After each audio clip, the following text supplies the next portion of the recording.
Impia torum longas hic turba furores, sanguinis innocui non satiata aluit.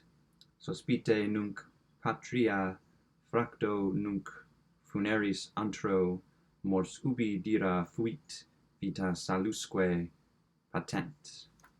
Quatrain composed for the gates of a market to be erected upon the site of the Jacobin Club house at Paris. I was sick unto death with that long agony, and when they at length unbound me and I was permitted to sit, I felt that my senses were leaving me. The sentence, the dread sentence of death, was the last of distinct accentuation which reached my ears. After that, the sound of the inquisitorial voices seemed merged in one dreamy, indeterminate hum. It conveyed to my soul the idea of revolution, perhaps from its association in fancy with the burr of a mill-wheel. This only for a brief period, for presently I heard no more. Yet for a while I saw, but with how terrible an exaggeration, I saw the lips of the black-robed judges. They appeared to me white, whiter than the sheet upon which I trace these words, and thin even to grotesqueness, thin with the intensity of their expression of firmness, of immovable resolution, of stern contempt, of human torture. I saw that the decrees of what to me was fate were still issuing from those lips. I saw them writhe with a deadly locution. I saw them fashion the syllables of my name, and I shuddered because no sound succeeded. I saw, too, for a few moments of delirious horror, the soft and nearly imperceptible waving of the sable draperies which enwrapped the walls of the apartment, and when my vision fell upon the 7 tall candles upon the table, then my vision fell upon the 7 tall candles upon the table. At first they wore the aspect of charity, and seemed white, slender angels who would save me, but then, all at once, there came a most deadly nausea over my spirit, and I felt every fibre in my frame thrill as if I had touched the wire of a galvanic battery, while the angel forms became meaningless spectres with heads of flame, and I saw that from them there would be no help. And then there stole into my fancy, like a rich musical note, the thought of what sweet rest must be in the grave. The thought came gently and stealthily, and it seemed long before it attained full appreciation. But just as my spirit came at length properly to feel and entertain it, the figures of the judges vanished as if magically from before me. The tall candles sank into nothingness. Their flames went out utterly. The blackness of darkness supervened. All sensations appeared swallowed up in a mad rushing descent as of the soul into Hades. Then silence and stillness and night were the universe. I had swooned, but still will not say that all of consciousness was lost. What of it there remained I will not attempt to define, or even to describe, yet all was not lost. In the deepest slumber, no, in delirium, no, in a swoon, no, in death, no, even in the grave, all is not lost, else there is no immortality for man. Arousing from the most profound of slumbers, we break the gossamer web of some dream. Yet in a second afterward, so frail may that web have been, we remember not that we have dreamed. In the return to life from the swoon there are 2 stages. First, that of the sense of mental or spiritual. Secondly, that of the sense of physical existence. It seems probable that if, upon reaching the 2nd stage, we could recall the impressions of the first, we should find these impressions eloquent in memories of the gulf beyond. And that gulf is what? How at least shall we distinguish its shadows from those of the tomb?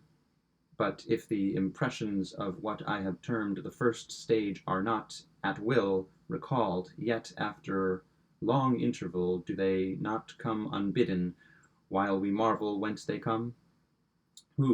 He who has never swooned, is not he who finds strange palaces and wildly familiar faces in coals that glow, is not he who beholds floating in mid-air the sad visions that the many may not view, is not he who ponders over the perfume of some novel flower, is not he whose brain grows bewildered with the meaning of some musical cadence which has never before arrested his attention. Amid frequent and thoughtful endeavors to remember, amid earnest struggles to regather some token of the state of seeming nothingness into which my soul had lapsed, there have been months when I have dreamed of success. There have been brief, very brief periods when I have conjured up remembrances which the lucid reason of a later epoch assures me could have had reference only to that condition of seeming unconsciousness. These shadows of memory tell indistinctly of tall figures that lifted and bore me in silence down, still down, till a hideous dizziness oppressed me at the mere idea of the interminableness of the descent. They tell also of a vague horror at my heart on account of that heart's unnatural stillness. Then comes a sense of sudden motionlessness throughout all things, as if those who bore me, a ghastly train, had outrun in their descent the limits of the limitless, and paused from the wearisomeness of their toil. After this, I call to mind flatness and dampness, and then all is madness, the madness of a memory which busies itself among forbidden things. Very suddenly there came back to my soul motion and sound, the tumultuous motion of the heart, and in my ears the sound of its beating. Then a pause, in which all is blank. Then again sound and motion and touch, a tingling sensation pervading my frame. Then the mere consciousness of existence without thought, a condition which lasted long. Then very suddenly thought, and shuddering terror, and earnest endeavor to comprehend my true state. Then a strong desire to lapse into insensibility, then a rushing revival of soul, and a successful effort to move, and now a full memory of the trial of the judges, of the sable draperies, and of the sentence of the sickness of the swoon. Then entire forgetfulness of all that followed, of all that a later day and much earnestness of endeavor have enabled me vaguely to recall. So far I had not opened my eyes. I felt that I lay upon my back unbound. I reached out my hand, and it fell heavily upon something damp and hard. There I suffered it to remain for many minutes, while I strove to imagine where and what I could be. I longed, yet dared not, to employ my vision. I dreaded the first glance at objects around me.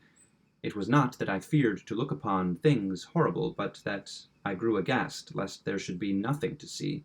At length, with a wild desperation at heart, I quickly unclosed my eyes. My worst thoughts then were confirmed. The blackness of eternal night encompassed me. I struggled for breath. The intensity of the darkness seemed to oppress and stifle me. The atmosphere was intolerably close. I still lay quietly, and made effort to exercise my reason. I brought to mind the inquisitorial proceedings, and attempted from that point to deduce my real condition. The sentence had passed, and it appeared to me that a very long interval of time had since elapsed. Yet not for a moment did I suppose myself actually dead. Such a supposition notwithstanding, what we read in fiction is altogether inconsistent with real existence. But where and in what state was I? The condemned to death, I knew, perish usually at the auto de fés, and one of these had been held on the very night of the day of my trial. Had I been remanded to my dungeon to await the next sacrifice, which would not take place for many months? This, I at once saw, could not be. Victims had been in immediate demand. Moreover, my dungeon, as well as all the condemned cells at Toledo, had stone floors, and light was not altogether excluded. A fearful idea now suddenly drove the blood in torrents upon my heart, and for a brief period I once more relapsed into insensibility. Upon recovering, I at once started to my feet, trembling convulsively in every fibre. I thrust my arms wildly above and around me in all direction. I felt nothing. I felt nothing, yet dreaded to move a step, lest I should be impeded by the walls of a tomb. Perspiration burst from every pore, and stood in cold big beads upon my forehead. The agony of suspense grew at length intolerable, and I cautiously moved forward, with my arms extended and my eyes straining from their sockets in the hope of catching some faint ray of light. I proceeded for many paces, but still all was blackness, all was blackness and vacancy. I breathed more freely. It seemed evident that mine was not, at least, the most hideous of fates. And now, as I continued to step cautiously onward, there came thronging upon my recollection 1,000 vague rumors of the horrors of Toledo, of the dungeons there had been strange things narrated, fables I had always deemed them, but yet strange and too ghastly to repeat save in a whisper. Was I left to perish of starvation in this subterranean world of darkness? Or what fate, perhaps even more fearful, awaited me?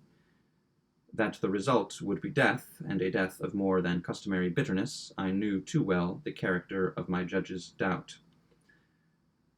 The mode and the hour were all that occupied or distracted me. My outstretched hands at length encountered some solid obstruction. It was a wall, seemingly of stone masonry, very smooth, slimy, and cold. I followed it up, stepping with all the careful distrust with which certain antique narratives had inspired me. This process, however, afforded me no means of ascertaining the dimensions of my dungeon, as I might make its circuit and return to the point whence I set out without being aware of the fact, so perfectly uniform seemed the wall. I therefore sought the knife which had been in my pocket when led into the inquisitorial chamber, but it was gone.